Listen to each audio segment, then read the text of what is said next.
گئی هم و زما په ژوند کې یو جنۍ هم و هغه په ما باندې مینه هم و خو هغه ښکار د مجبورۍ هم و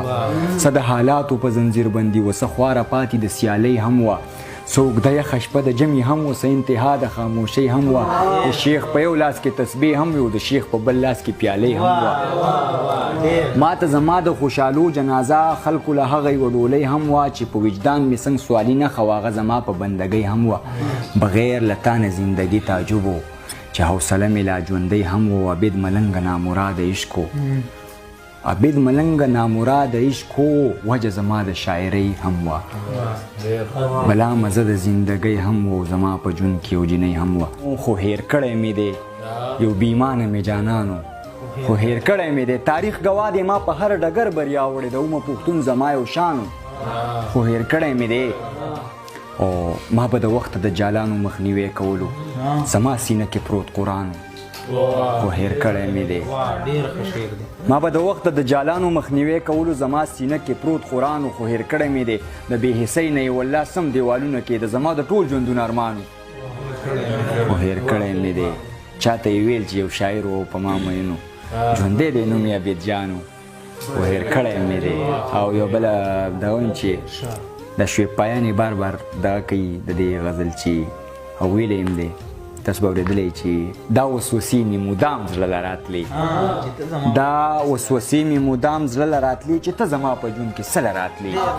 چې به په تا څه تبصره کېدله یو دم به اوښکې مې باڼه له راتلې چې دوه میندې یو کولی نه شو نو محبته بېلتانه له راتلې مرګه نو زه خو ژوند وجلی یم مرګه نو ولې ما سپېره له راتلې مرګه نو زه خو ژوند وجلی یم مرګه نو ولې ما سپېره له راتلې و ملنګه زه یوازې ګرمه نه وم ملنګه ته چې زموږ له راتلې او بل نور څه وویم که بس دی وجد کې م راوستی یم وجد کې م راوستی یم نو چې اوس څه وویم چې نور څه وویم ستا په دغه باندې چې سی به راغلی دی زموږ په خاوره قات د مینې داسې څوک نشته دی چې وباسي زکات د مینې په کوم وطن کې چې په برید باندې قتلونه کېږي هلته ژوندي ساتم سړیه روایات د مینې دا ظفر اقبال ته ډالۍ کا ډېره مننه دغه ظفر اقبال ته ډالۍ شو ده چې په کوم وطن کې چې په برید باندې قتلونه کېږي هلته ژوندي ساتم سړیه روایات د مینې او زه د یو چا په شان په بیه نفرت نه اخلم لا مې ساقلي په مزغو کې احساسات د مینې او حالات بدل شو ښکلي هغسې ستم کوي جو د مینانو زړونه هغسې دي مات د مینې او نور شعرونه پکې دي چې مونږ حساس مونږ په مینه باندې مست پښتانه مونږ په هر حال کې ژوندي ساتو اوقات د مینې عبید ملنګه که په ژوند کې ازادي ښه نه وی زهر بنس که په زندان باندې سقراط د مینې دوه درې شعرونه ته نور وایم چې او چې هر یو ښکلی لکه بوت ته سومنات شي چې جانان یې کړمه مینه پکې قات شي د حساس ضمیر خاوند یم صاحبه په وړه وړه خبره مې زړه مات شي د دنیا د چارو لاس کله وکاږي چې د ښې بدې نه وځي د جومات شي او په مودو پس درنه په کیر شوی بهرحال چې په مودو پس سترګې یخې زړه ټکور شي په مودو پس چې نصیب یو ملاقات شي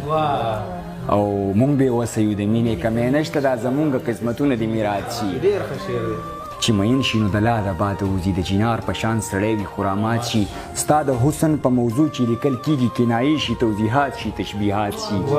عبید جانه چې د قام د غم خلاص شي او بیا ژوند ته را جوړېږي نو وفات شي او نور دوه درې شعرونه چې بس لنډه ده سیب قادر بس لنډه ده چې چاته مه کوئ اظهار د مینې ښکلي بېدرده وي راوغورځئ مایار د مینې خدای دې د ښکلو په لوظونو باندې اور پورې کړي خدای دې په سین باندې لا وکړي انتظار د مینې هوس لباس او د غرض تر حده ورسېده تاج صاحب هوس لباس او د غرض تر حده ورسېده بلا ناولی شو سړیه کاروبار د مینې